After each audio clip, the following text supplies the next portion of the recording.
chicos, hoy vamos a hablar de economía, ¿sí? Es el tema de hoy. Fíjense la frase que puse en el pizarrón. ¿La conocen? Es It's economy stupid o es la economía estúpido. ¿De dónde la conocen esa frase? ¿Se acuerdan? ¿No? Bill Clinton. De Bill Clinton, en la campaña contra Bush padre, en el año 92. Era una frase que esgrimió el asesor de Clinton, James Carville, en una campaña que es una campaña presidencial entre Clinton y Bush. Bush tenía casi un 80-90% del electorado a favor, según algunas encuestas, y Carville le sugiere a Clinton a dónde llevar su campaña política, a dónde llevar su campaña electoral. Y tenía 3 puntos, digamos, que dónde tenía que apuntar Clinton. El segundo punto era justamente la economía. Se sabe que Clinton empieza a criticar la política económica de Bush padre y la situación que estaba atravesando el país, y logró darle vuelta a la tortilla. Es una frase que refleja justamente la importancia de hablar de esta temática, ¿sí? Me parece a mí. De la economía en general, y creo que tenemos una deuda, ¿vale?, en varios aspectos en el nacionalismo, porque muchas veces no nos referimos a la economía, generalmente los nacionalistas nos dedicamos a algunos temas y no hablamos de la economía entendido como el bolsillo de la gente, ¿sí? Y creo que a veces perdemos ahí un punto débil de este sistema que estamos buscando cambiar, ¿sí? Es un prurito antimercantilista que existe en el ambiente, por lo cual la economía es algo tabú. Es sano en principio, pero en consecuencia no es bueno. Tal cual, pero obviamente sabemos nosotros que la economía no es una ciencia aislada, lo dice la misma palabra, la misma etimología de la palabra. La economía viene del griego oikonomos, que era básicamente, se traducía como la administración o la gestión del hogar. El oikos era el hogar de las tribus.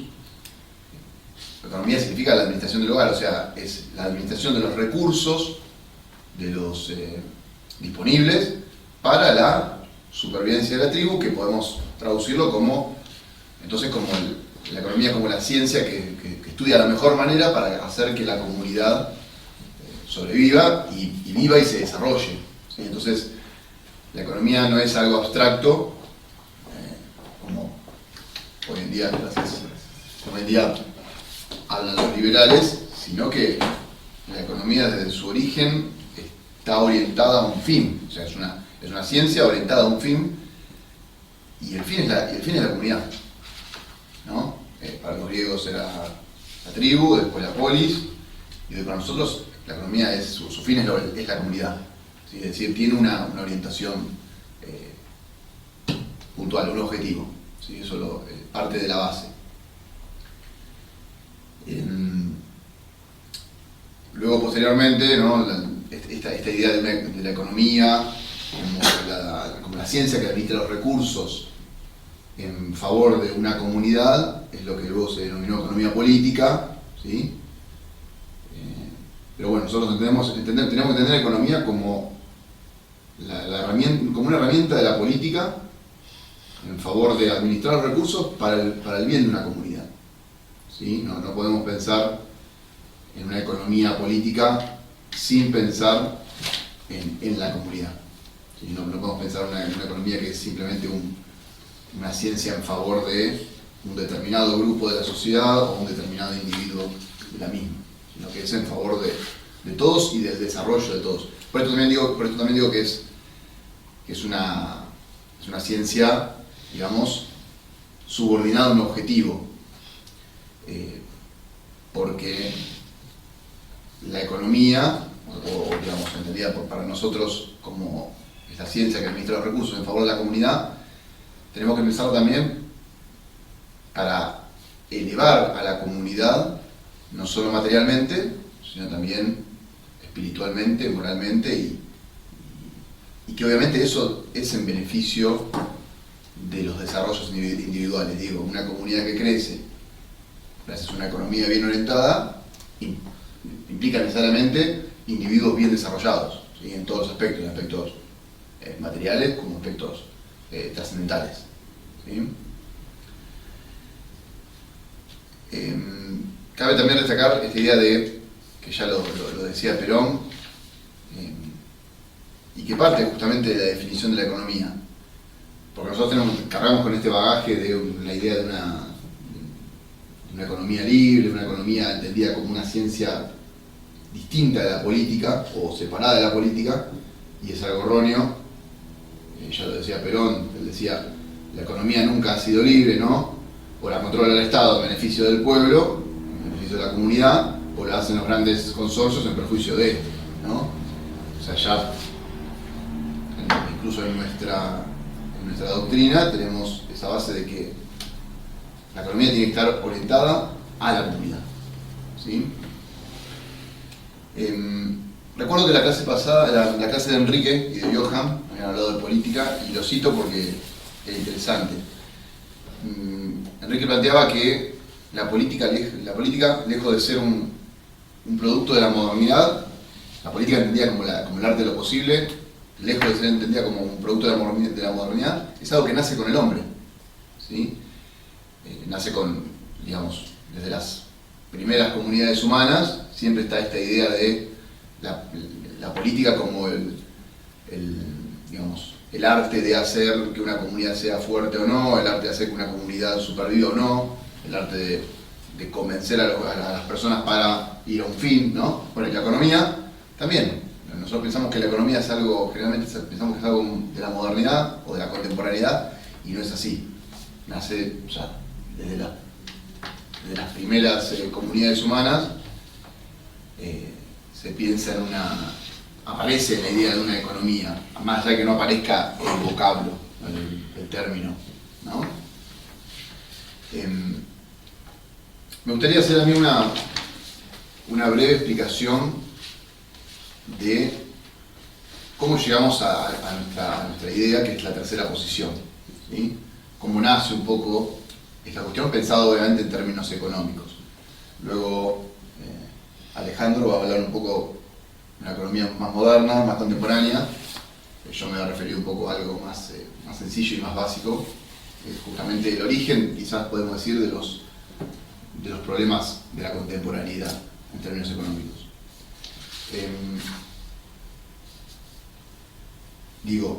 Cuando hablamos de la edad contemporánea, hablamos de esta etapa de la historia humana que surge ¿con qué? ¿Con qué dos grandes hechos o procesos?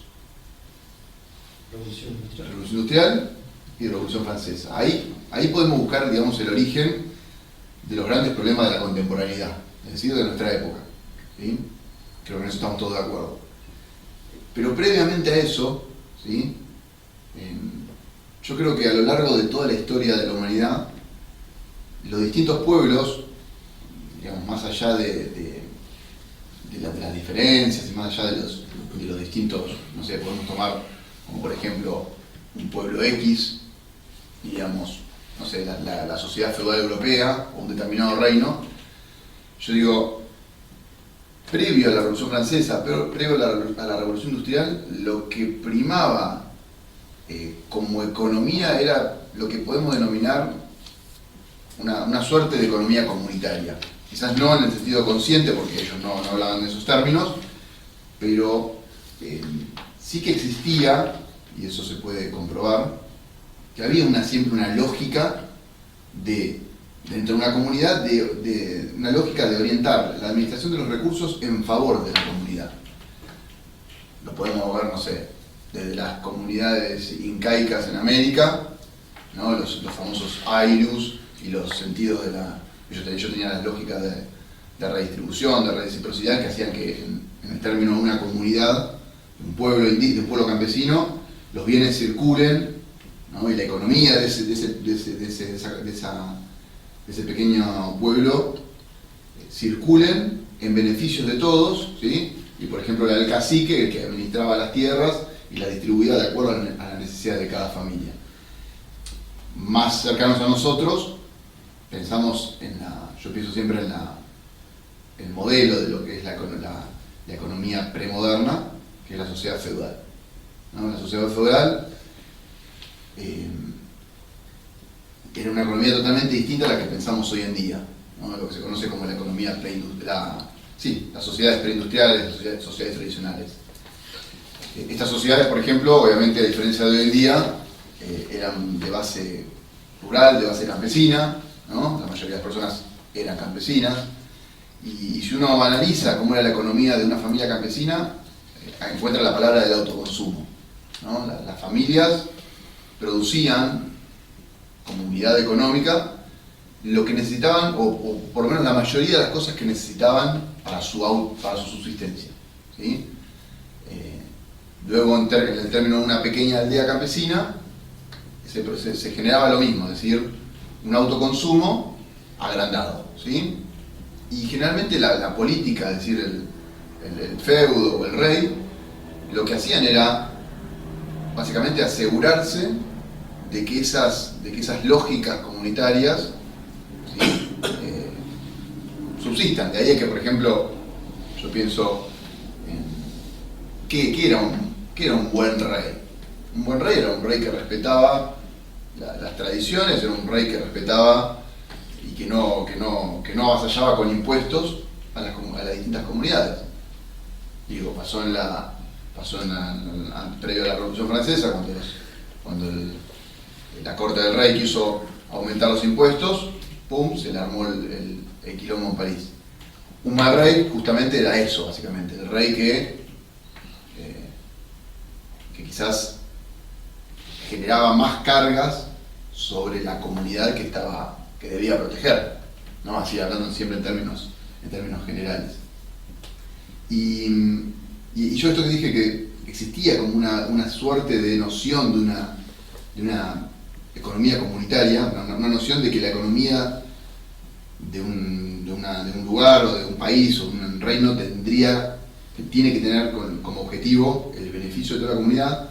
Yo lo pude notar mucho cito a un historiador marxista, Edward Thompson, que él hablaba de que en Inglaterra, previo a la Revolución Industrial, existía lo que se llama una economía moral de la multitud.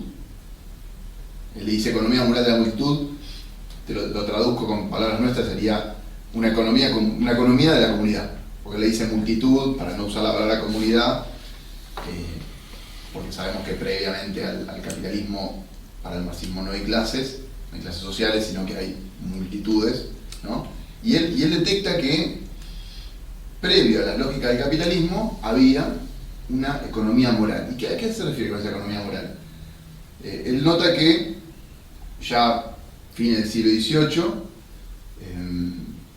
las lógicas de esta economía moral se habían tergiversado, ¿no? Y por ejemplo ocurría el caso de los famosos acaparadores de cosechas, que eran comerciantes que le compraban las cosechas a los distintos campesinos y luego las revendían a los consumidores urbanos, ¿no?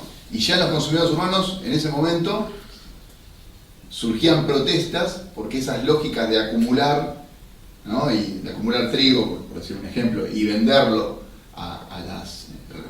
acumulaban trigo, hacían que aumentaba el precio y luego lo revendían. Ya la gente en ese momento notaba que había una tergiversación de esa moral, de esa economía moral. Lo podemos traducir tranquilamente como una tergiversación de una lógica de economía comunitaria. Les leo un pequeño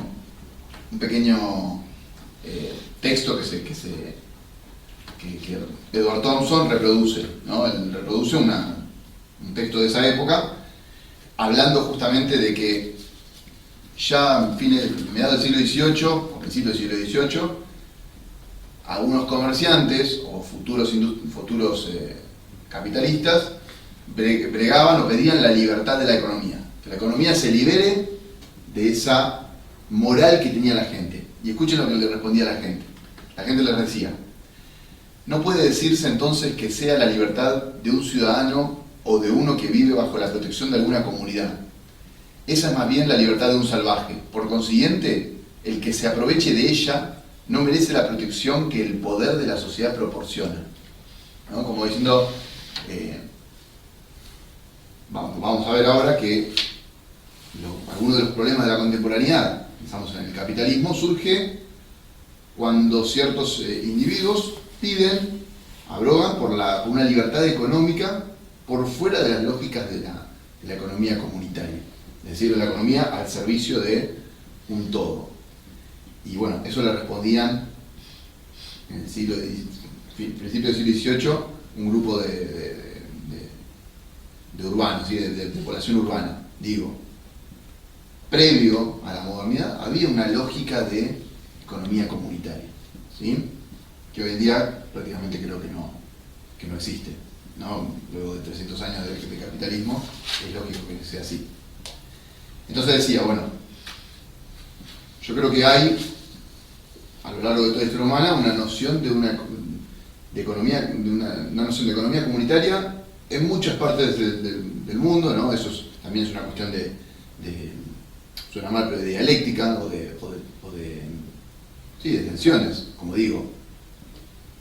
Así como en la política hay a lo largo de la historia hay buenos y malos gobernantes, de la misma manera a lo largo de la historia uno puede ver que distintas sociedades, distintos estados aplicaron más o menos una política comunitaria, ¿sí?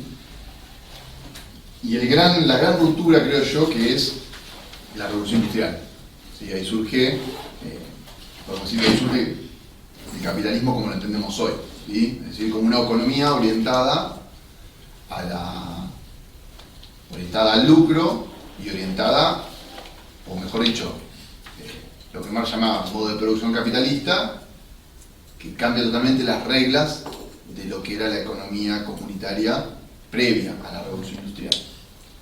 Esto no lo dije, voy a agregar antes. Por ejemplo, sabemos que previo a la revolución industrial existían talleres donde se elaboraban productos manufacturados, podemos decir mesas, sillas, no sé, un montón de otros elementos.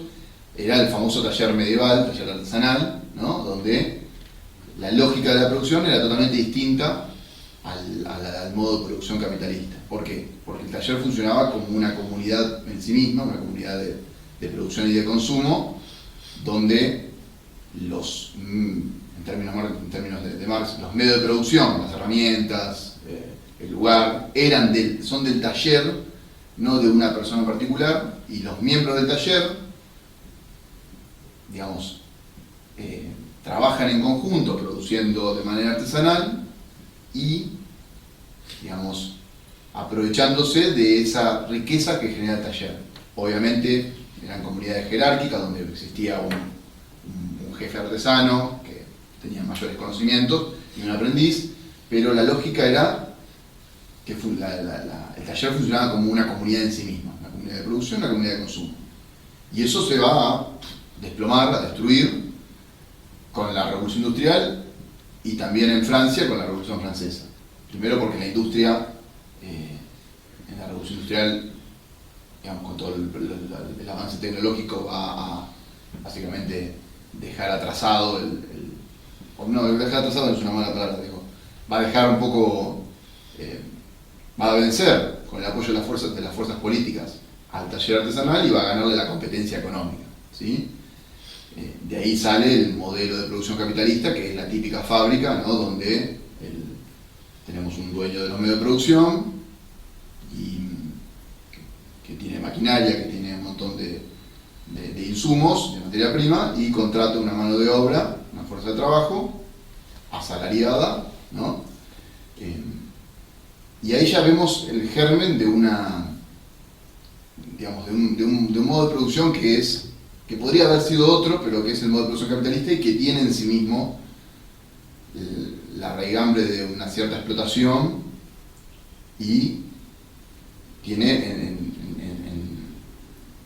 sí mismo incorpora ya uno de los grandes problemas de nuestra sociedad, ¿sí?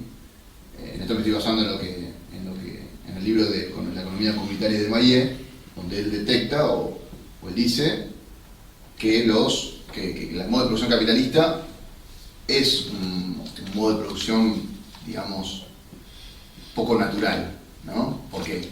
Porque en el taller artesanal los individuos, las personas se veían realizadas a sí mismas al elaborar un producto que era de ellos. En cambio, en la empresa capitalista, el obrero trabaja, ¿no? Produciendo una mercancía que no le pertenece, ¿no? Y eso ya genera un desconocimiento entre las personas, los miembros de la comunidad y su propia realización, ¿sí? ¿Cómo? Los aliena, como creo que ahí bien decía Marx, es una crítica bastante...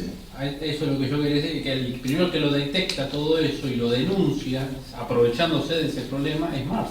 Claro, sí. De eso él se inspira para hacer toda su teoría. No, luego lo que él diga como su camino a seguir, eso creo que ya es totalmente otra cuestión, pero sus críticas al capitalismo creo que eran bastante adecuadas. Pero bueno, con la Revolución Industrial surge, digamos, por así decirlo, la primera posición, el capitalismo liberal, por así llamarlo, ¿sí?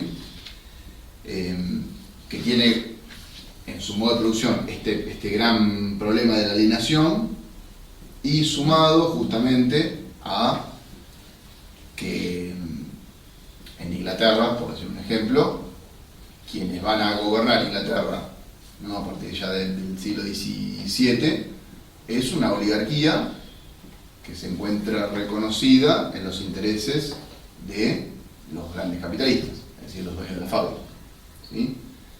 Y justamente ellos lo que hicieron fue, por eso liberalismo, liberar la economía de las ataduras políticas que previamente existían, que no eran ni más ni menos que una economía comunitaria, las lógicas de una economía comunitaria que ellos van a romper.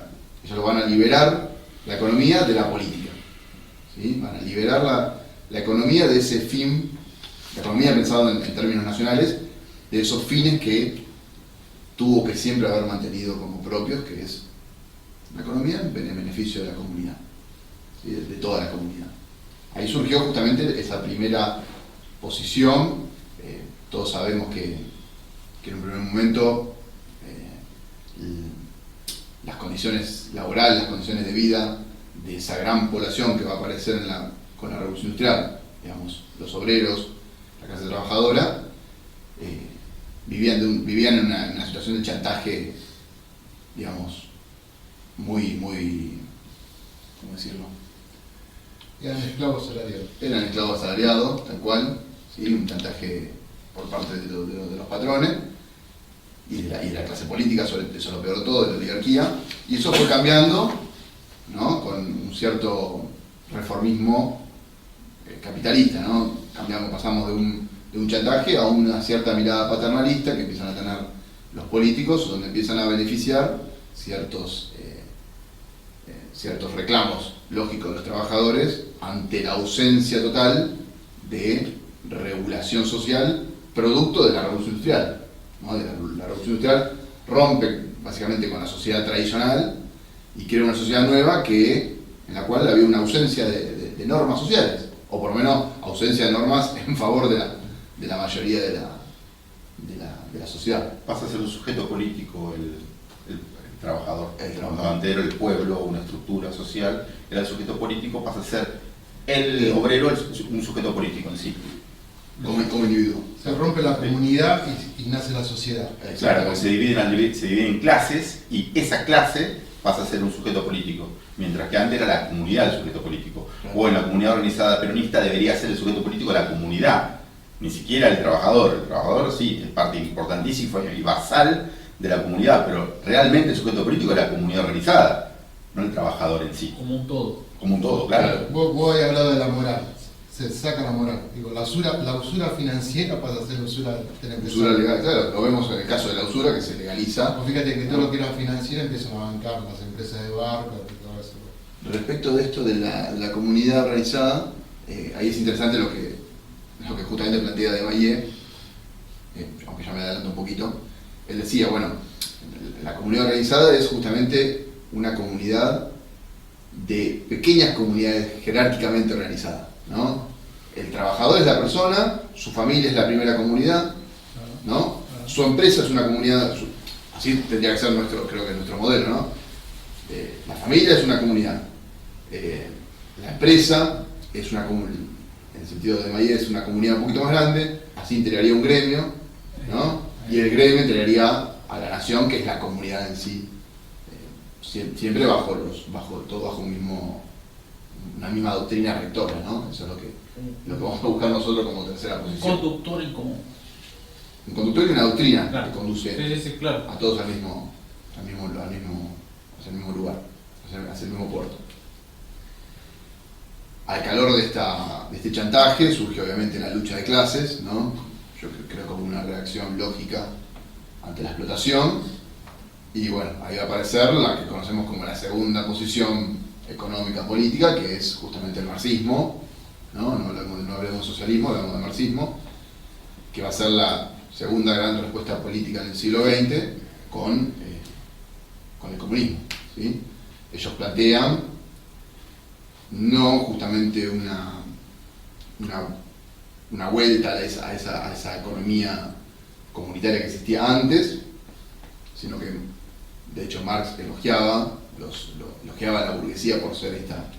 O sea, Marx la criticaba, pero a la vez la elogiaba. La criticaba por haber creado este modo de producción que aliena a los trabajadores de su producto, de sí mismo, pero obviamente en su cosmovisión materialista, él ve que la burguesía es a la vez liberadora. Él tiene que liberar al humano de esas ataduras religiosas, morales o comunitarias. Y bueno, todos sabemos lo que propone. Dice, bueno, esta lucha de clases lleva evidentemente a una progresiva organización del actor político de la clase trabajadora, que tiene que llevar a una creciente oposición hacia la burguesía y finalmente a la creación a la realización de una revolución política que conduciría al socialismo, con la socialización de los medios de producción, y futuro llegar a la sociedad comunista, que es una sociedad sin clases, ¿no? Esa sería como la segunda posición como propuesta política en el siglo XX, con todos sus errores, sus faltas, ¿sí? El tema es, creo yo, dónde estamos parados nosotros, o sea, dónde está la tercera posición. Lógicamente, la tercera posición surge al calor de esas dos grandes perspectivas, y surge como una perspectiva superadora. Lo había explicado Mario, me acuerdo, en la clase que hablamos de la Revolución Rusa. Él habló del concepto de revolución, y él decía, revolución, en su término original, significa una vuelta a los orígenes, no en el sentido de las formas, no en el sentido de volver a un modo de producción feudal, porque eso es imposible, sino una vuelta a las bases, a las doctrinas, a los conceptos fundamentales de las sociedades que hasta ese momento se venían desarrollando de una manera natural, ¿no? Y ahí yo rescato un poco la figura de Desmayes, que creo que da, por lo menos hasta su momento, hasta los años 70, 80, 90, una solución superadora, que era la de su propuesta de una economía comunitaria, ¿no? Que no vamos a abordar acá en su plenitud, pero creo que, bueno, después Alejandro justamente va a hablar que la cosa cambió un poco hoy en día, ¿no? Bastante, pero bueno, creo que ese cambio va a llegar dentro de unos cuantos años más, pero así que todavía podemos pensar en los términos que decía Desmayes, creo yo. Esa es una pregunta de Desmayes. Dice, ¿cómo es que con todos los beneficios que generó la revolución industrial, el capitalismo, el aumento de la producción, etcétera, etcétera, cómo es que con el aumento enorme de la productividad, con esto de que ya no hay, como en la época preindustrial, ya no hay hambrunas por falta de alimentos, ya no puede haber falta de insumos, falta de manufacturas, al contrario, hay sobreproducción. Entonces él te preguntaba, ¿cómo es que ante esos avances, y él tomaba como ejemplo el caso de un supermercado, cómo es que puede haber un supermercado lleno de productos, ¿no? Y hay gente que afuera del supermercado se muera de hambre, ¿no? Lo que ahí nota es que hay un error en la distribución de los productos. O sea que hay una falla en los principios básicos de la economía. Si dijimos que la economía es la ciencia que administra y regula la producción y los productos y la distribución de los mismos en beneficio de la comunidad, es algo ahí que está fallando, ¿no? Ahí, bueno, ahí él propone justamente dos cuestiones que nosotros entendemos como tercera posición. En primer lugar era justamente esto de este cambio a nivel unidad de producción, a nivel fábrica, que eso sí yo lo veo un poco ya como, quizás queda un poco atrasado ante lo que va a explicar Alejandro, pero bueno, es interesante recalcarlo. Él decía, ante los cambios que había generado el modo de producción capitalista, ante esta alineación del trabajador, lo lógico es que se vuelva a una empresa entendida no como no una empresa entendida en sentido capitalista, sino entendida como una comunidad de productores y de consumidores, ¿no?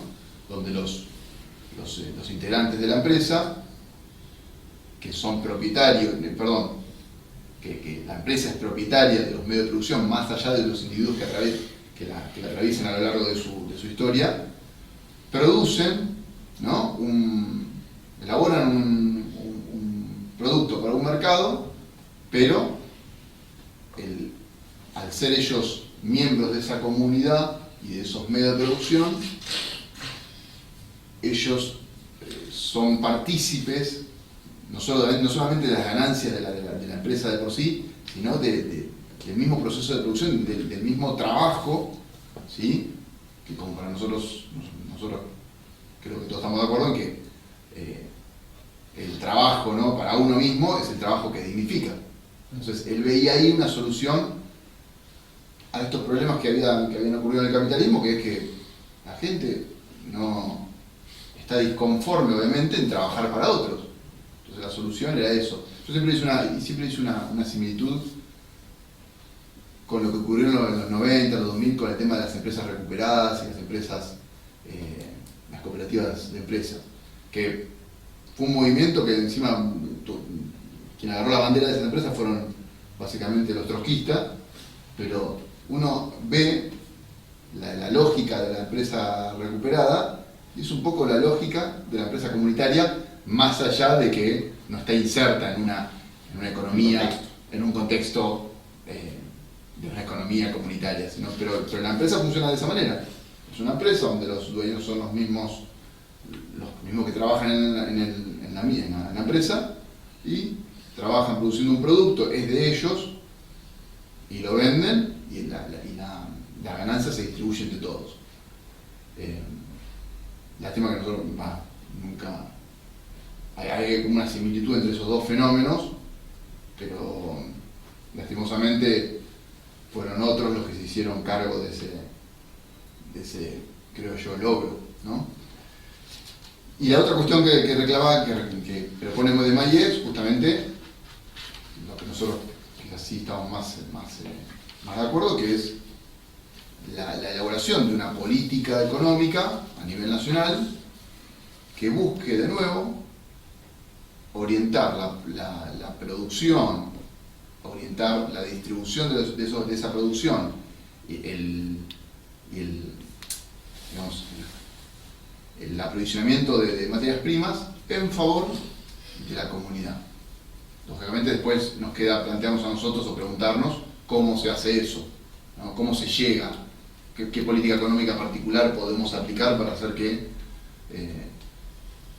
la economía nacional tenga insumos propios, tenga capacidad de producción propia y sean distribuidos en beneficio del total de la comunidad.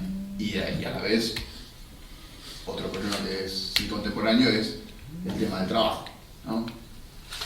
Si el trabajo dignifica, creo que lo más lejos que estamos de eso es lo que se va a proponer como el salario de base universal, ¿no? Es totalmente opuesto a nuestra idea de que las personas deben producir por lo menos lo que consumen, ¿no? Para sentirse digna y para poder sentirse parte sana de una comunidad, ¿sí? Entonces ahí es un poco la pregunta retórica que les dejo, que es, bueno, nos queda ahora sería, si tenemos a la economía como una ciencia al servicio de la comunidad, ¿sí? Como una ciencia que trata de ver cómo se produce, los distintos recursos que la comunidad consume,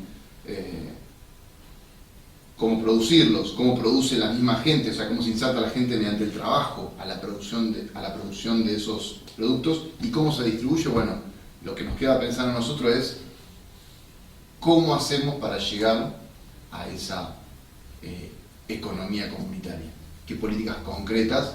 Para eso ya nos hace falta especialistas que propongan, digamos, dispongan el bocho para generar ese pensamiento. Pero al menos tenemos que estar de acuerdo en una doctrina común, que es esto de pensar de que la comunidad debe servir al beneficio de la comunidad. Que la economía debe estar al servicio de la comunidad. ¿Sí? Les doy un ejemplo muy concreto, digo, tenemos el tema Malvinas, el tema Océano Atlántico del Sur, que es un ejemplo de algo que estamos desaprovechando como Estado, ¿no? Donde ahí tenemos una enorme cantidad de recursos, encima ocupados por una potencia extranjera, el Imperio Británico, y expoliada por las distintas empresas comerciales de todo el mundo, me refiero al recurso pesquero. Digo, ahí tenemos una lógica política comunitaria que sería, bueno, encarar una medidas para poder aprovechar ese recurso pesquero, que daría trabajo, que generaría insumos alimenticios, y orientarlos al beneficio de la comunidad. O sea, no es tan difícil lo que estoy preguntando, sino al momento de decir qué políticas podemos aplicar. Es algo bien concreto, y la política, lo que está bueno que nos propongamos es que en nuestra tercera posición, creo yo, las políticas ya no son de izquierda o de derecha, sino que mientras sirvan a ese fin que es la comunidad y no perjudiquen a ningún sector de ella, creo que son válidas. Y solamente nos queda pensar qué vamos a hacer. Eso era lo que quería plantear. Ahora habría que ver si el panorama moderno Lo permite. lo permite. Exactamente. ¿Continuamos ahora? Sí. Bien. ¿Me podrías avisar en media hora? Yo como si no me pasa. Así no te mandan menos el reloj. Eso. Gracias. Bueno, yo voy a hablar sobre los organismos que intervienen en la economía moderna y de las implicancias de estos organismos y de la actualidad de la economía y de los medios de producción, de las formas de producción modernas que están en vigencia hoy.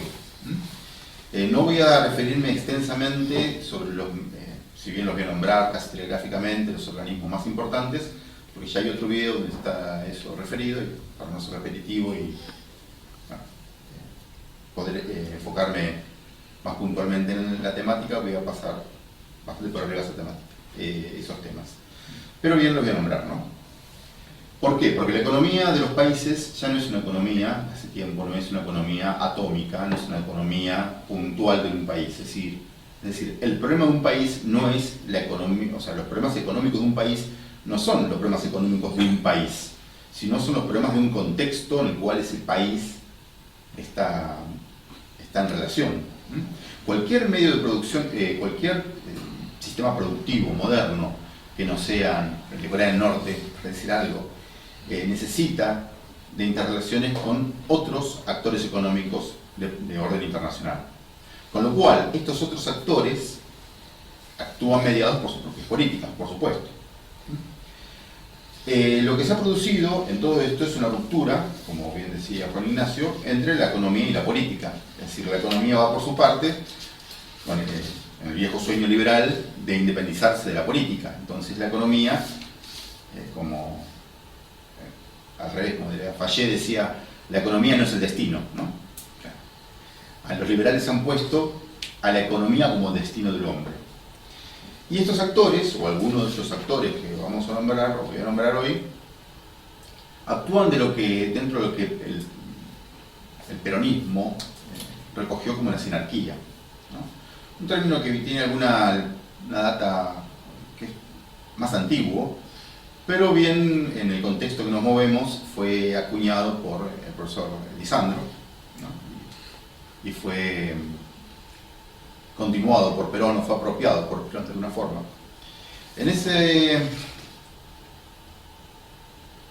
Voy a aclarar sobre el término sinarquía. La sinarquía significa, según su contexto etimológico, dice Lisandro, la convergencia radical de principios de poder que obran en el mundo desde los orígenes de la humanidad. Esta convergencia de los principios de poder contrapuestos, es la que nos indica que estamos en un nuevo momento de los procesos del gobierno mundial.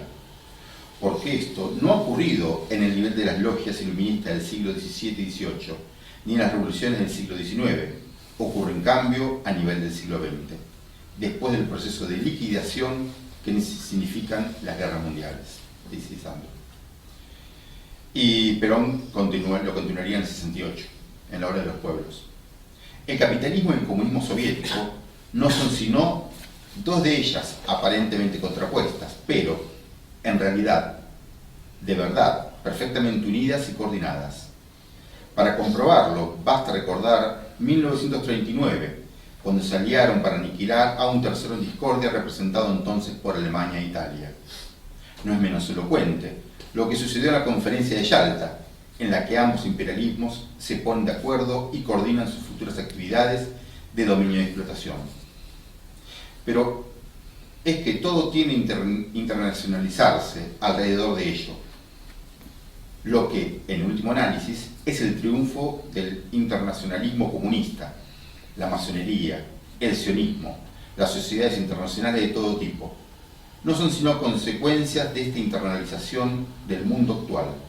Son las fuerzas ocultas de la revolución como son las fuerzas ocultas del dominio imperialista, dice Perón. Bien, y en otros textos enumera lo que él considera que son las fuerzas sinárquicas, ¿no? Incluyendo capitalismo, comunismo, masonería e iglesia. Ahora, estas fuerzas sinárquicas hay que contextualizarlas, ¿no? Lisandro dice fuerzas opuestas, ¿no? Y Perón recalca un cierto dominio de las sombras de estas fuerzas sinárquicas, ¿no? Un dominio no tan público, de alguna manera. Esto es cierto. Lo que no es tan público son los fines últimos. Esos fines últimos uno no puede conocerlos porque obviamente no está al alcance de la comunicación. Pero hay estrategias que son públicas. Por ejemplo, si un Estado va a la guerra contra otro Estado, dice vamos a la guerra contra el Estado tal. Es una estrategia pública. Ahora, ¿por qué lugar, con qué fuerzas va a atacar? Es una estrategia privada. Son elementos privados que hacen la estrategia. Lo mismo con esto. También hay que entender una cuestión que es importante, me parece, a la hora de analizar los fenómenos sinárquicos, la cual es que la sinarquía no es una ni es invencible. Dentro de lo que nosotros podemos clasificar desde nuestra óptica de sinarquía, desde nuestra óptica que tiende a unificar de alguna forma, ¿no? Tiende a embolsar de una forma de categorización correcta, ¿no? Tratamos de embolsar la sinarquía. Dentro de la sinarquía hay fuerzas contrapuestas, hay idas y vueltas, hay núcleos que pelean entre ellos. ¿Por qué?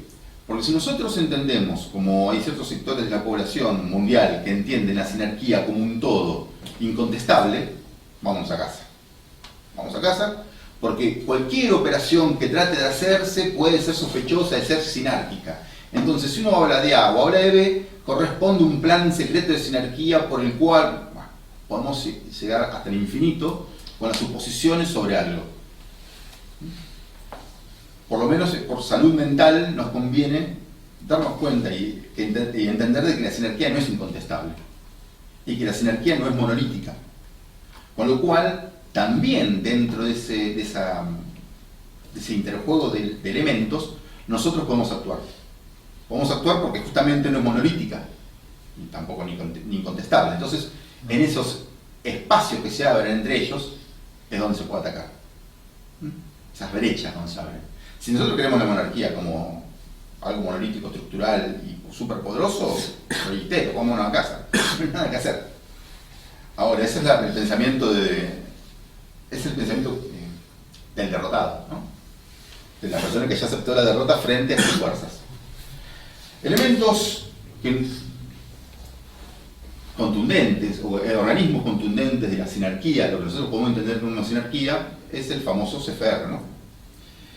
El CFR fue creado más o menos en 1917, 1918, había un grupo previo que era The Inquirer, el cual se asocia con un proto-CFR, pero el CFR básicamente fue creado para poner las condiciones a Europa de la rendición y ver la forma en la cual Europa iba a ser dominada por las potencias anglosajones. Básicamente era eso. No significa que se quedó ahí, por supuesto, el CFR, ¿no? El CFR fue evolucionando, ¿no? Había personajes, entre ellos de la National Geographic, ¿no? Que no solamente hacen lindos documentales, sino que esencialmente es como los naturalistas ingleses del siglo XVII, XVIII, van explorando las posibilidades de cada territorio para dar un reporte a sus mandos de qué cosas pueden rastrear y de qué forma pueden hacerlo. Porque el CFR, entre otros organismos, hace estudios profundos, estudios antropológicos incluso, para ver las peleas, las disputas y cómo pueden aprovechar las dinámicas internas intraeuropeas. Esto es muy interesante, todo el tema del CFR. Hay que entender que el CFR no elabora estrategias, ¿no? Disculpe, elabora estrategias, está en la estrategia, no está en la táctica, no está en el menudeo, no está en cómo hay que hacer algo, ¿no? Está en la estrategia. Un personaje muy importante del CFR fue Walter Lippmann, ¿no? Que fue director entre el 32 y el 35 del CFR y miembro del CFR hasta su muerte. Lippmann nos revela un poco, habría mucho para hablar horas de Lippmann, igual que de Brzezinski, son dos personajes muy importantes del CFR, podemos hablar muchísimo, pero me quiero detener sobre lo que dice CFR de lo que él denomina elites, ¿no? A mí no me gusta el término elites, ¿no? Elite me refiere en mi cabeza algo noble, bueno, y esto no es exactamente algo noble. Dice Lippmann, habla de los focos generadores de normas convencionales. Focos generadores de normas convencionales. Es decir, los influencers a nivel social, ¿no? Pero mega influencer, no estamos hablando de youtubers. ¿Y esto es año? Esto está en el libro de la opinión pública, no me acuerdo qué año es la opinión pública. Pero viejo. Sí, claro. No obstante, la imitación no se detiene en las fronteras nacionales, sino que el círculo social urbano del poder y de la superioridad, integrado por triunfadores y ricos, es fundamentalmente internacional en todo el mundo occidental. Y en muchos aspectos, Londres constituye su epicentro. Entre sus miembros figuran los individuos más influyentes del mundo, tales como los diplomáticos, personajes de la alta finanza, la élite del ejército y la marina, algunos príncipes de la iglesia, un número reducido de propietarios de periódicos, en ese momento reducido, de los periódicos más destacados, sus respectivas mujeres, madres e hijas, que empuñan el cetro de invitar o no a alguien. A estos círculos de poder se está refiriendo a Lippmann, ¿no? De otros organismos más o menos también de la misma época es el Club Bilderberg, ¿no? Sobre el cual voy a hablar un poco porque quiero ser serio. Sobre el Club Bilderberg se habla más de lo que se sabe, o más de lo que pruebas hay. Fue fundado en el 54 como para contrarrestar influencias antiamericanas en Europa. Es decir, leámoslo al revés, para promocionar la influencia norteamericana en Europa. Ellos van a decir, para combatir el antiamericanismo, por supuesto, porque los americanos son los gringos, ¿no? Entonces, hay que leerlo al revés, evidentemente, es para promover el americanismo en Europa. En el 54, impulsado por Rockefeller, infaltable. Rockefeller lo vamos a ver en todos los grupos, prácticamente. Se me ocurre De Gaulle, ¿no? En ese. Claro, sí, está. De Gaulle estaba metido esencialmente, sí. Otro organismo muy famoso, la Comisión Bilateral, ¿no? fundada en el 73 también por Rockefeller. Que eso es un interesante caso, porque muy bien no se sabe la trilateral por qué. Supuestamente la trilateral se crea por la necesidad de incorporar un eje, incorporar Japón a un eje Japón, Europa, Norteamérica. Entonces, en esa necesidad supuestamente nace la trilateral. A ver, nosotros no podemos saber, nunca vamos a saber por qué se funda la trilateral como decisión de Bilderberg. No lo vamos a ver. Podemos suponer que es real, pero fijémonos que ya ahí, en el dato que nos están tirando, están diciendo, hablando de una decisión. Y ahí estaba Brzezinski también, la trilateral. Si no me equivoco, sí. Sí, Brzezinski que sí. Era asesor de seguridad de Carter en ese momento, sí. Que fue asesor de seguridad de Carter, sí. Que está vinculado, no, la trilateral no, bueno, el CFR estaría vinculado con el CARI, ¿no? La Cámara Argentina de Relaciones Internacionales, en la cual teníamos presidente del CARI a Bordón. A Bordón, sí. Bordón, que era embajador de Néstor y de Barry. ¿Todavía no está más? No sé si ahora, porque no me fijé el dato esta semana, pero Estaba. posiblemente esté todavía. Estaba, sí. Bien.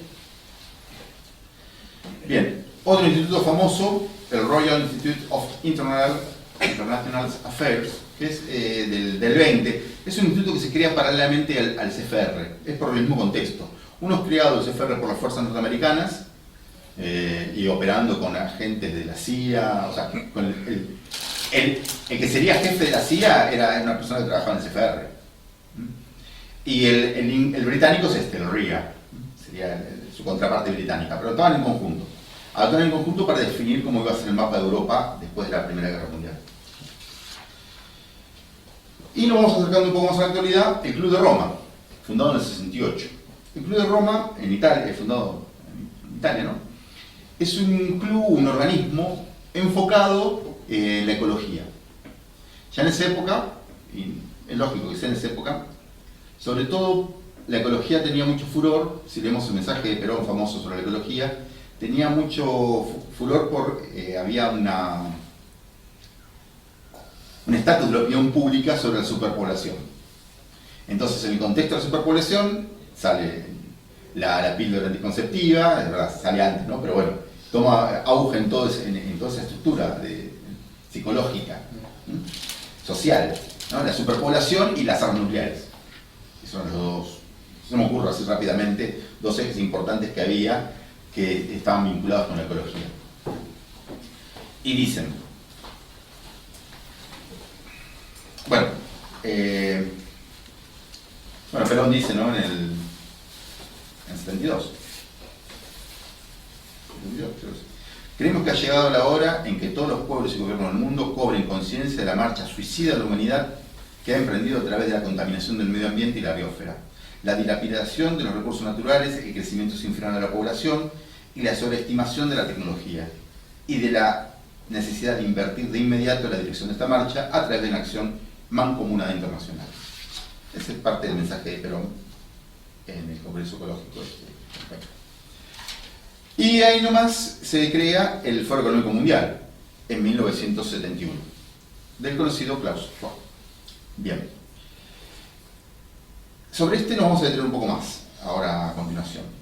Sobre los miembros el CARI sería una filial del CFR, una filial argentina del CFR. Nicanor Costa Méndez era miembro, famoso. El nieto de Roca, Eduardo Roca, todos los Rocas son sospechosos. De la Rúa, Caputo, supongo. Caputo, Mariano Grondona, Labaña. Hay un listado muy largo y público. Vélez. Sí. Son partes del CARI. Ahora. ¿Y el primer director fue Martínez de Oz o...? No. No me acuerdo cuál fue. El primer no. Manuel Muñiz. Que era de la Revolución Fusiladora. No estoy dentro de las menudencias porque no voy a hablar extensamente de eso, no voy a hablar tanto de eso. Bien, un organismo que a mí, bueno, no sé, parece va de suyo, que es un organismo de presión y de modificación de la política internacional, pero que es generalmente salteado, es la ONU. Porque al estimarse que la ONU es un organismo público, se le da una cierta velo de bondad Y neutralidad. y de neutralidad, por supuesto, cuando no lo tiene. Entonces la ONU es generalmente entendido como un organismo puro, ¿no? Con buenas intenciones siempre, por supuesto, con buenas intenciones. Típico de liberal. Ahora, la ONU tuvo, bueno, muchas idas y vueltas en su estructuración y fue precedida por varias declaraciones, ¿no? Una declaración que quiero destacar es la de 1941 en el Palacio de Saint James, que dice: la única base verdadera para una paz duradera es la cooperación voluntaria de los pueblos libres. Cooperación voluntaria, ya parece sospechoso, ¿no? Que hagan que los pueblos cooperen libremente, ¿no? De los pueblos libres. ¿Y qué significa pueblos libres en el 40? ¿Ya lo entendés? Sabemos quiénes son los pueblos libres en el 40. En el mundo en el que, liberados de la amenaza de la agresión, también ahí vemos quién es la agresión, el eje, todos pueden disfrutar de seguridad económica y social, cosa que supuestamente no habría en los países del eje, pues todos pueden disfrutar. Es nuestra intención trabajar juntos y con otros pueblos libres, tanto en la guerra como la paz, para este fin. Bueno, hasta que finalmente en el 45 se crea las Naciones Unidas. Antes está el acuerdo de Bretton Woods, ¿no? En el 44, bueno, un acuerdo que tal vez parece medio descolgado nombrarlo, pero es un acuerdo importantísimo porque se pone el dólar como una moneda franca y se instituye el Fondo Monetario Internacional. El Fondo Monetario Internacional, que es un grupo, es un club de alguna forma, el Foro Económico Internacional. Mucha gente piensa que es como una oficina en donde alguien va a pedir plata, ¿no? En nuestra mentalidad argentina, ¿no? Que es un lugar donde se va a pedir plata. Es un club donde diferentes miembros aportan y de los cuales se benefician. Se benefician con sus créditos, ¿no? Que realmente son créditos a muy baja tasa. Parece que nosotros siempre hablamos del Fondo Monetario Internacional demonizándolo, porque es verdad, hay que demonizarlo. Pero es una ventaja cuando se puede pedir plata al Fondo Económico Internacional, porque el Fondo Económico Internacional, y no estoy diciendo nada bueno, presta plata bajo interés, a comparación de los otros fondos que prestan, a los cuales Argentina está muy prendido. El problema con la refinanciada. Por supuesto, no es eterno, esto es imposible de pagar, imposible de salir, esto ya lo sabemos. Juliano lo especificó bien, ¿no? Y nosotros, Argentina, frente a estas entidades que combaten y pugnan por la existencia en el mundo, Argentina se arrodilló en el 94, agregando en la Constitución, el artículo 75, inciso 22, en que establece que los tratados internacionales tienen jerarquía superior a la ley del Congreso. Diciendo literalmente, los tratados y concordatos tienen jerarquía superior a las leyes. Con eso quedamos supeditados a lo que dijera los organismos internacionales, ¿no? Siempre bien pensantes y siempre tan bondadosos para hacer el bienestar de la comunidad internacional. Hay que verse con la nuestra. Ahora, en lo que fue comentando, en los pasos que fue comentando Juan Ignacio, sucede algo, ¿no? Aparecen actores que median en la comunidad, pero que son externos de la comunidad, de alguna forma. Es decir, que no dependen de la comunidad. Antes, un zapatero dependía de que comprarle el cuero a alguien y que ese cuero procesara el zapato y vender el zapato a una determinada comunidad. Acá aparecen, con la modernidad, aparecen instituciones que no tienen, en principio tienen, por ejemplo, un lugar. En principio tienen un lugar. En el siglo XX tenían un lugar, ya eso es contingente. Pero que son externos a una comunidad. No podemos decir de que tal o cual organismo es de tal comunidad, porque no es así. ¿No? No está, entonces las comunidades se dividen. Empiezan a aparecer actores que no corresponden a comunidades. Por ejemplo, continuando hablando de economía, ¿no? Las industrias. Las grandes industrias no tienen arraigo en ninguna comunidad. Usan los recursos, sean humanos, sean naturales, y migran cuando les conviene. Eso ya hasta está siendo abandonado en estos pasos de la ya caída de la globalización. Ahora vamos a hablar de eso. Nietzsche decía, nuestra época, que tanto habla de economía, de economizar, es muy derrochona, derrocha el espíritu. ¿Por qué? Porque en todo esto se ha reducido el ser humano a un estómago. Entonces se ha quitado las capacidades, o se ha ignorado las capacidades espirituales del ser humano para reducirlo a una cosa, a un consumidor. Que es la transformación necesaria para que el producto, por ejemplo, los productos sean universales. Si no hay diferencias entre las personas, no hay diferencias, permitan la palabra, espirituales, diferencias espirituales, en el concepto, viéndolo desde la perspectiva de Mayet, si no hay diferencias, el producto es más universalizable, de esa forma. Entonces nosotros la economía pasó de ser un motor para que la comunidad tenga bienestar y expansión, respondiendo a los intereses de una determinada política, para ser en sí mismo un fin. La economía pasa a ser un fin. Entonces todos vemos a todos estos muchachos jovencitos, digamos de una forma amable, que hablan de la economía y de los planteos económicos, y todo gira alrededor de una cuestión económica.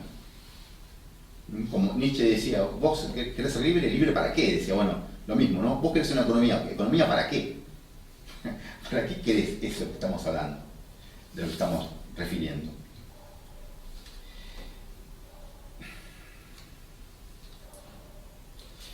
Bien, entonces, recién hablé de algunas instituciones de dominio internacional, ¿no? Y dije que me iba a dedicar un poco más al Foro Económico Mundial. ¿Por qué?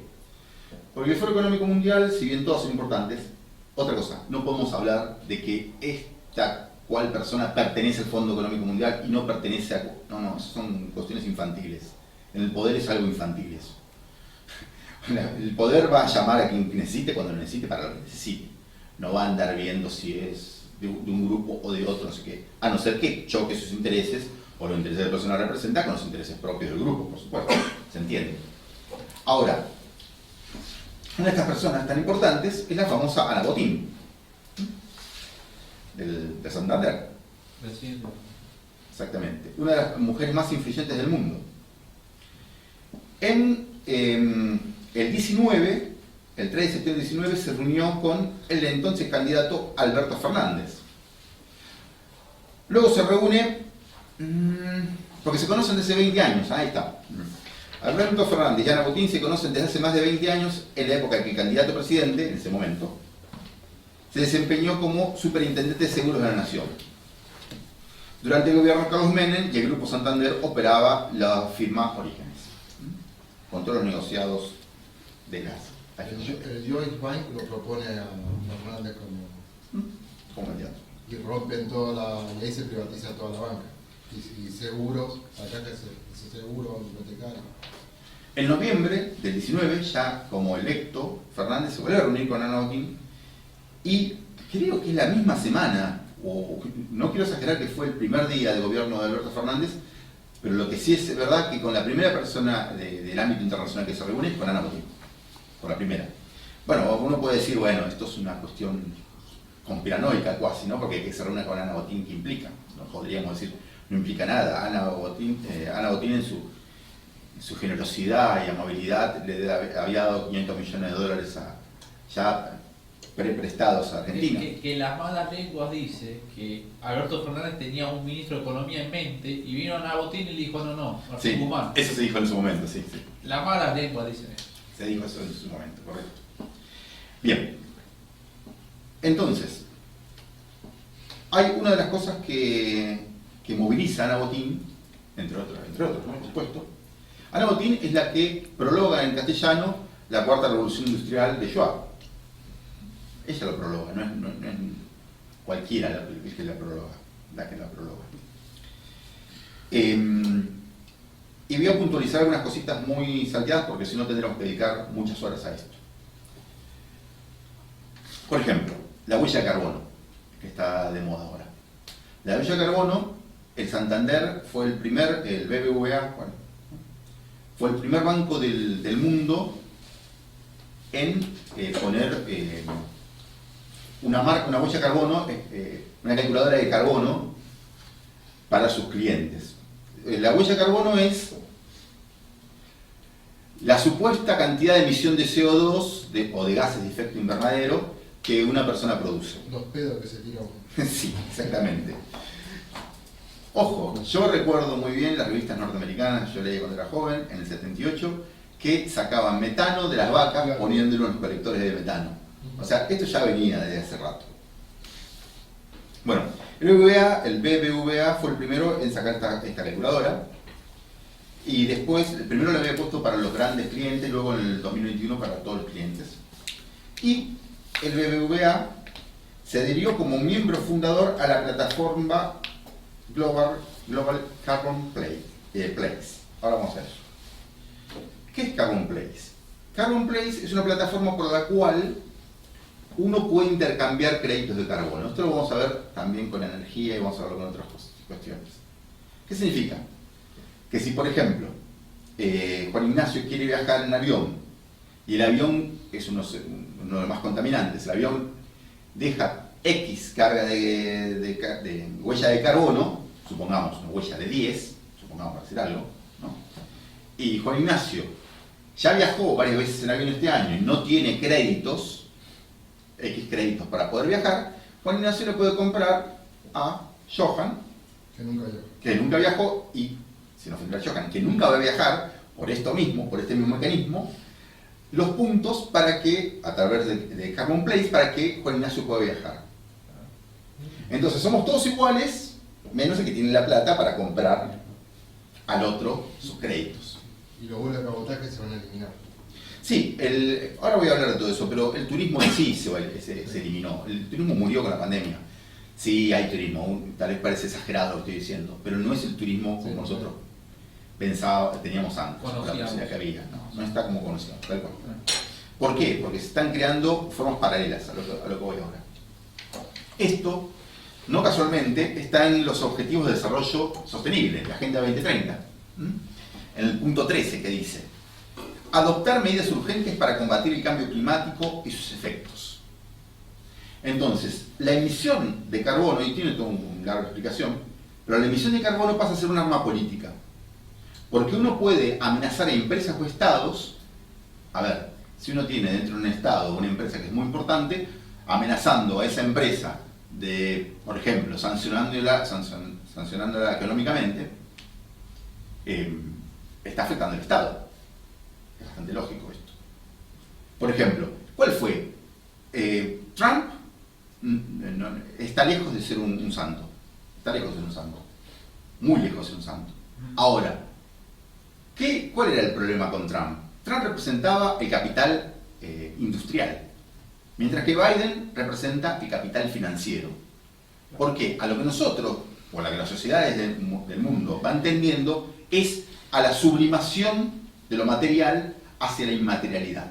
Está todo tendiendo a la inmaterialidad, de alguna forma. Y a la prueba me remito. Hay una interesantísima página dentro del libro de la Cuarta Revolución Industrial, donde hacen unas encuestas a diferentes personas y les preguntan qué piensen que va a pasar para el año 2025. Bien, vamos a Lippmann. Esto es solamente una manipulación. Ellos, Brzezinski, por ejemplo. Brzezinski en la era tecnotrónica, ¿no? Que era el CFR Brzezinski. Brzezinski, que es un adivino, que sabe lo que va a pasar. No, Brzezinski está diseñando el futuro. Y él está comentando cómo va a ser el futuro, que ya diseñó y ya arregló que sea de una X manera. ¿Y qué dice Brzezinski en el 71, cuando escribe la era tecnotrónica? Dice, bueno, le erra un poco las alianzas que se van a suceder geopolíticamente, pero dice que va a ser una era tecnotrónica porque se va a manejar la información. Clarito. Y dice, vamos a poder saber en tiempo real cada movimiento o operación que haga cualquier persona del mundo. Palabras más, palabras menos, dice esto. O sea, lo dice con esta contundencia. Entonces, lo mismo Lippmann. Lippmann va conformando la opinión pública. Entonces, en la Cuarta Revolución Industrial no es lo que va a pasar, sino lo que van a hacer que pase. No hay que ser tontos. Entonces, no hay que leer esto, los puntos de inflexión, como le llaman ellos, como posibilidades, sino como a lo que van a tender que pase. Les leo rápidamente, no son demasiados, pero se los leo rápidamente igualmente. El 10% de las personas usarán ropa conectada a Internet. Esa es la pregunta. Y el 91% dice que sí. Bien. El 90% de la gente tendrá almacenamiento ilimitado y gratuito. En Internet habla, ¿no? 1 billón de sensores estarán conectados a Internet. Estas son preguntas, ¿no? Le van haciendo las personas y las personas, una serie de preguntas, y dentro de esa serie de preguntas las que más responden son las que van recogiendo. Supuestamente. No importa. ¿En dónde lo hicieron? ¿Con quién lo hicieron? ¿Con qué población? ¿Cuál es el rango etario? ¿Cuál es el rango económico de cada una? Bueno, no importa. El 10% de las gafas de lectura estarán conectadas a Internet. El 80% de las personas tendrán presencia digital en Internet. El primer automóvil impreso en 3D estará en producción. Primer gobierno que sustituirá su censo poblacional por uno basado en Big Data. Ahora voy a todo esto.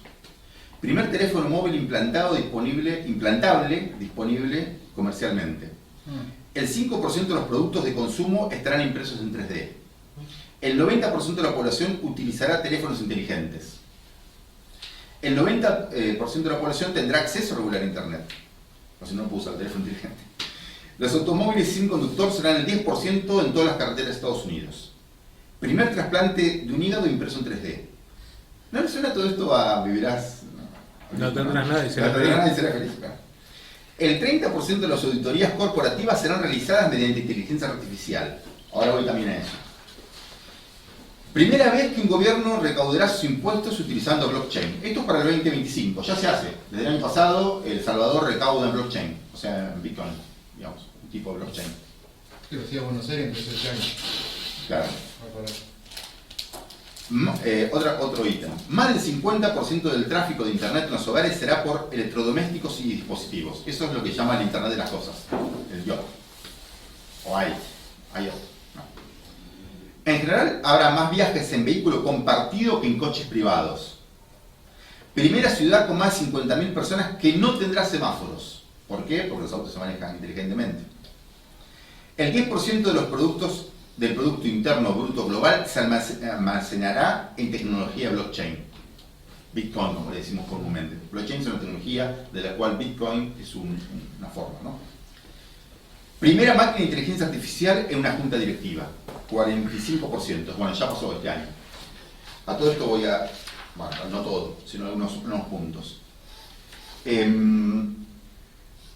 Para que veamos el cambio de paradigma económico. Bien, hablamos de la huella de carbono, ¿no? Y esta huella de carbono está promovida, entre otros, por Bill Gates. Entonces dice la BBC, creo que era en el año 2019 esto, no recuerdo, tengo la cita pero no anoté el año. Bill Gates, uno de los defensores del medio ambiente más destacado del mundo, realizó 59 viajes en 2017, según los cálculos de Gosling, cubriendo una distancia de alrededor de tantos kilómetros. Gates viajó más de 8 veces por todo el mundo, generando más de, ahí viene el dato, 1.600 toneladas de gases de efecto invernadero, lo cual es el equivalente a la emisión de más o menos 105 estadounidenses. Él generó 1.600 toneladas de CO2, dije, bueno, tengan el dato 1.600, ¿sí? Las estadísticas son alarmantes. El 10% más rico del mundo es responsable de la mitad de las emisiones de CO2. El 10% de los más ricos, el 50% de las emisiones de CO2. El 1% más rico, fue responsable del 15% de las emisiones. Casi el doble que el 50% más pobre. El 50% más pobre fue responsable solo del 7% de estas emisiones. Dijimos que Bill Gates en 2017 generó 1.600 toneladas de CO2, ¿no? Una persona promedio en Reino Unido genera 8,5 toneladas de CO2. 2.000 veces más, bueno, poco menos de 2.000 veces más. Ahí tenemos el paladín de en contra del cambio climático. Claro, esto se tiene que leer en clave, yo puedo usar el avión, yo puedo viajar, y ustedes no. Esa es la economía en la que vamos, digamos. Esto es parte de los privilegios que van a tener ciertos grupos durante la economía. La economía, justamente es el tema de ahora, tiene un cambio, no quiero decir radical, un cambio importante. ¿Por qué? Por ejemplo, las criptomonedas. No voy a entrar en blockchain porque es un tema un poco complejo, sobre todo los que no saben informática. Pero blockchain es bloques de información que tienen quién lo generó, o sea, quién lo generó, quién le pasó, tiene datos que se van compartiendo a nivel global, ¿no? Las famosas minadoras.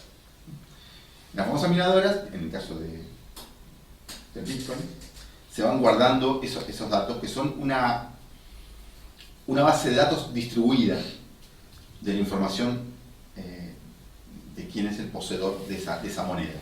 Ahora, esa moneda no tiene ningún valor, se basa en la confianza que se tiene en esa moneda. Por eso las monedas digitales varían tanto, ¿sí? Pero hay muchísimos países, como El Salvador, que en el 2021 hay muchísimos países que la propician. Por ejemplo, Suiza, Alemania, Singapur, Malta, Portugal, Eslovenia, Bermudas y Bielorrusia tratan a las criptomonedas como si no fueran monedas. Entonces, son paraísos para las criptomonedas. Y usted me dice, bueno, ¿qué significa todo esto? Bueno, significa de que se le da una participación económica de alguna forma a las criptomonedas. El Salvador, como dije hace un rato, en el 2021 implementa el Bitcoin como un discurso legal prácticamente, porque sirve para... Sí, el discurso legal. Ahora, esta virtualidad, esta licuación, si ya no tenemos más, si ya se pasó del patrón oro, ¿no?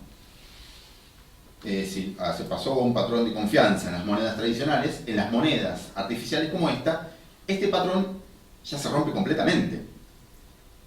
Bien. Sobre todo cuando empezamos a hablar de lo que se llama meta, ¿no? El metaverso. ¿El metaverso qué es? El metaverso, metaverso es la realidad, digamos de una forma, es mucho más que eso, pero supongamos es la realidad virtual. Hoy por hoy hay dos pujas muy importantes en el metaverso, que son la de Facebook y la de Microsoft. Pero no es que es como una casita el metaverso, no es algo donde se ingresa.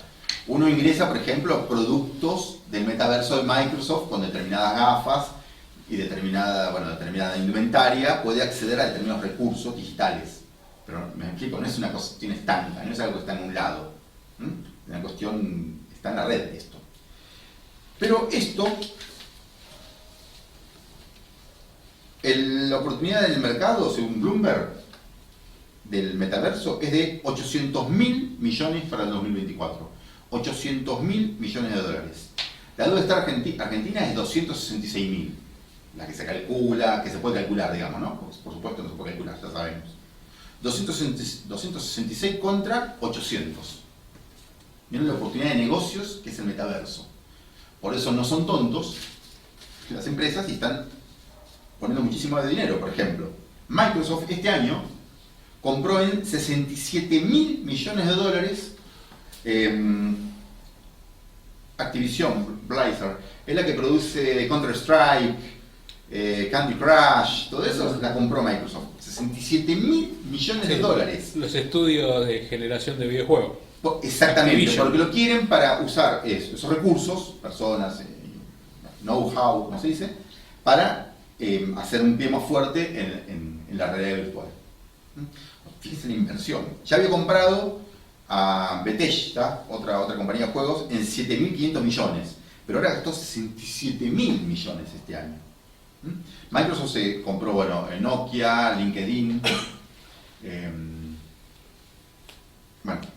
GitHub, pero GitHub es para un repositorio donde se guarda software libre. El software libre. Bueno, para que se entienda, Ford está utilizando realidad virtual para los desarrollos de sus proyectos. Boeing está directamente diseñando aviones.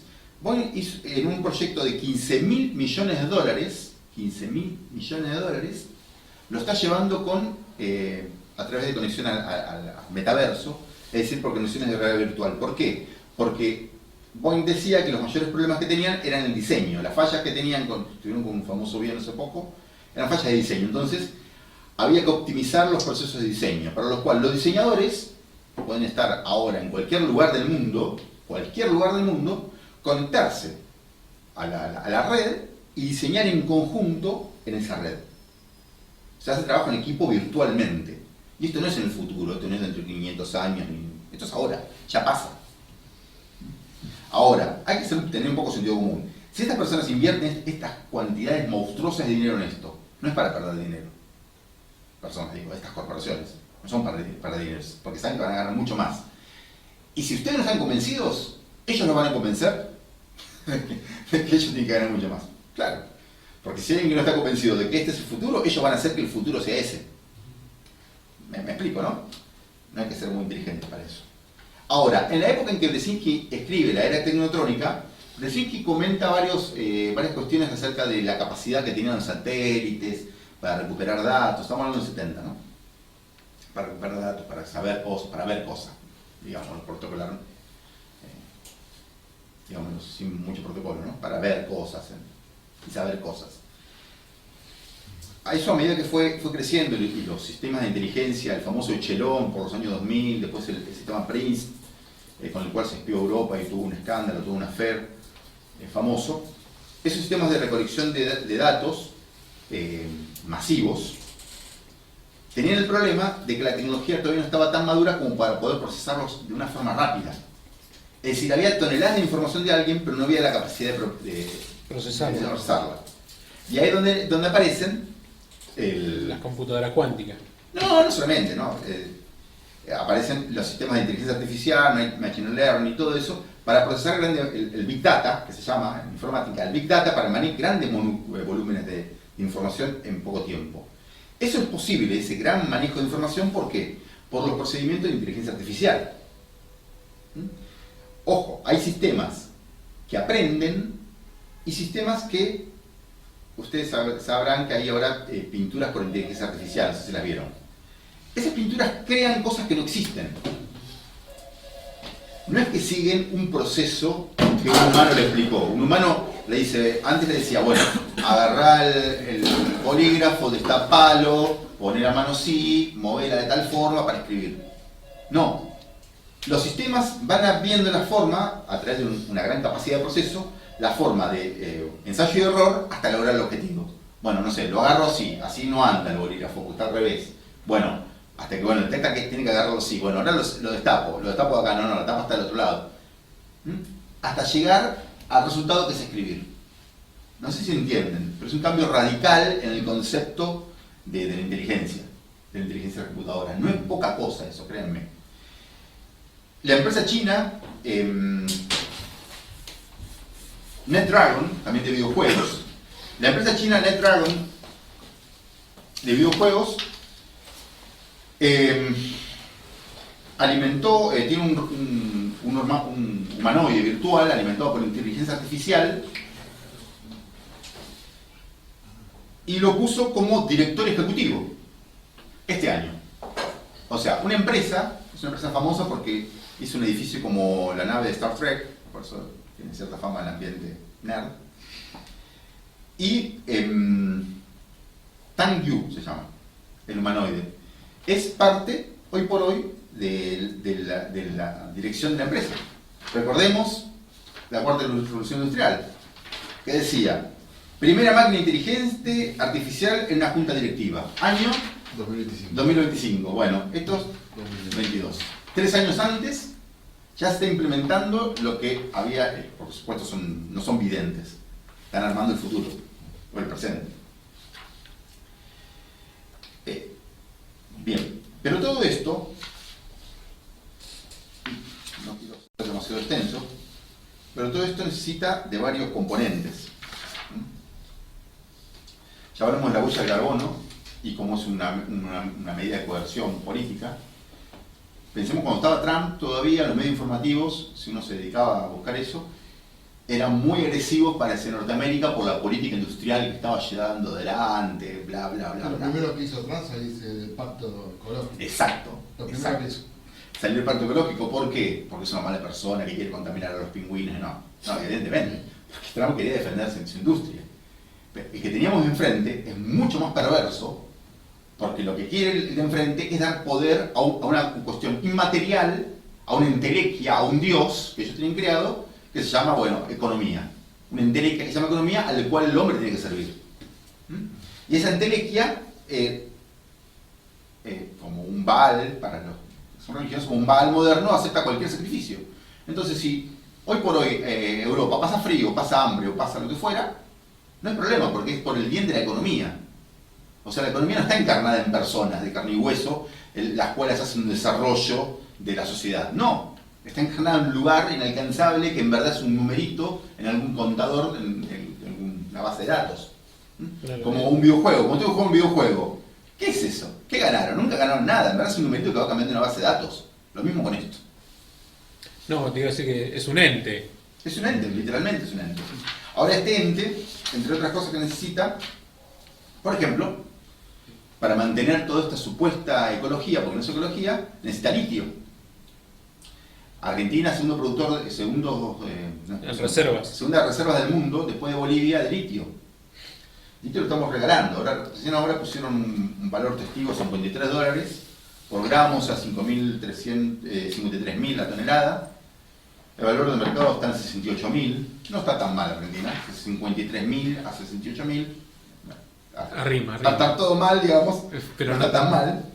Eso sí, le pone un 4,5 de impuestos y tiene un retorno de 1,5%. Es decir, por exportar litio se te da plata. Es verdad. Le da dinero a la forma del Estado argentino. Cuando quieren. Pero bueno, es medio bastante ilógico que para un metal que se compra en todos lados del mundo, que está en auge, Commodity. es un commodity. Claro, no es un commodity técnicamente, pero sí, ocuparía El muy problema más es el daño ecológico tratamiento. que una batería Exactamente. y el Ahora, agua que se utiliza. exactamente, a eso vamos. El agua, por ejemplo. En Alemania, las plantas de Coca-Cola, por acá, las plantas de Coca-Cola estaban en muchos litigios ecológicos porque estaban sacando agua de lugares donde no había agua. Las plantas, creo que eran, no eran Brandenburgo, pero sonaba parecido. Las plantas en México de agua literalmente secaron la región. Y la población compra agua o Coca-Cola. O sea, compran el agua en un lugar donde fue agotada por la empresa Coca-Cola el agua. Pasó hace 3 meses en Monterrey. Exactamente, Monterrey se quedó sin agua. Se quedan Toda sin una agua. ciudad. Por ejemplo, uno nunca pensó por qué Silicon Valley está en Silicon Valley. Digamos, claro, uno puede decir, bueno, es verdad que tienen como la Patagonia Argentina exenciones impositivas en Silicon Valley. Pero el desarrollo tecnológico en Silicon Valley, el desarrollo de chips, puntualmente de Intel, necesita de agua ultra purificada. Y usted dice, ¿cómo puede ser agua ultra purificada en medio del desierto? Hay algo medio raro acá, ¿no? ¿Por qué? Porque el agua en California está subvencionada. Entonces pagan agua mucho más barata, los de Intel, en el lugar donde no hay.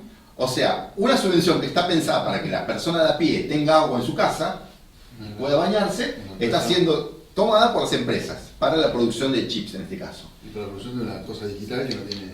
Exactamente, que va a colaborar a la digitalización. Ahora, la realidad obrera en el mundo muestra de que la producción de bienes va en decrecimiento. Esto lo voy a explicar un poco más ahora. Va en decrecimiento en beneficio de la implementación de servicios. Y los beneficios obreros son estos hoteles cápsula o hoteles nicho, esas cuestiones indignas donde viven los obreros en el sudeste asiático, y que acá en Argentina hay como una cuestión chic, así como una cuestión chic, hay acá en Recoleta, si no me equivoco, hay estas bestialidades que son, bueno, cubículos de 1,5 metros, de 1 metro de alto por 1 metro de ancho por 2 metros de largo, donde viven los obreros en el sudeste asiático. Japón, por ejemplo, en pleno Japón hay miles, cientos de miles, por otras razones, que viven ¿vieron los ciber de antes? Digamos, de antes ahora. Bueno, son los ciber, pero está acolchonado el piso, como yo duermo en el piso. Entonces las personas alquilan esos cubículos, esos ciber, Los boxes. que lo único que tiene es la colchoneta en el piso y la computadora con internet. ¿Por qué? Porque la persona lo único que necesita es eso. Y ustedes van a decir, no, necesita comer. Sí, ok, sí necesita comer. Pero ya la forma de alimentarse a esas personas es una forma indigna para nuestros abuelos o para nosotros mismos incluso. Es en un lugar, en una barra común para todos los pobres gente que viven ahí, en una cocina común para toda esa gente que vive ahí, en un baño común, etcétera, etcétera, etcétera. En eso, el mundo virtual, hace 2 años hablaron un mundo virtual, donde uno va comprando parcelas en el mundo. Sí, por supuesto. Donde hay gente que ya está viviendo en una realidad virtual. Por supuesto, y más se perverso. vende Bitcoin y genera dinero todo ese mundo virtual. No solamente, hay una cotización paralela de la bolsa. Si la bolsa es algo abstracto, en la realidad virtual es mucho más abstracto, porque hay una cotización paralela de eso, o sea, es la entelequia de la entelequia. Ya llegamos a un nivel de abstracción difícil, que no tiene correlación con la economía. Entonces un país es rico o pobre ya en una realidad virtual, ni siquiera realmente. ¿Por qué? Porque está desconectado por estos actores externos a la economía, digamos, ¿no? Ale, Sí. Ok. Hay 5 millones de cuentas de Bitcoin en Argentina. En Argentina. Y para ir terminando, lo que se está implantando en el mundo es una desterritorialización. Se va quitando territorio a las cuestiones, a las cosas. Entonces, como les dije, la huella de carbono puede ser intercambiada, es decir, los créditos por el carbono. Así también los créditos por electricidad. Ya todas las normativas, la normativa norteamericana se lo tiene, y otras normativas lo tienen, de la posibilidad de dar crédito, de ceder créditos de generación eléctrica de uno a otro. Por ejemplo, Johan genera electricidad en su casa con paneles, no la usa toda y le queda un resto. Ese se lo pasa a Mauri, le pasa ese crédito y Mauri disfruta de esa electricidad que generó el otro. Ustedes me dicen, qué interesante. No, no es que es interesante. Lo que está logrando es quitar a los territorios los recursos. O sea, haciendo el recurso independientemente de los territorios. Si hay un problema ahora, la guerra de Ucrania, ¿por qué? Porque sí, los ucranianos bombardeaban a los rusos de 2014, sí, está muy bien.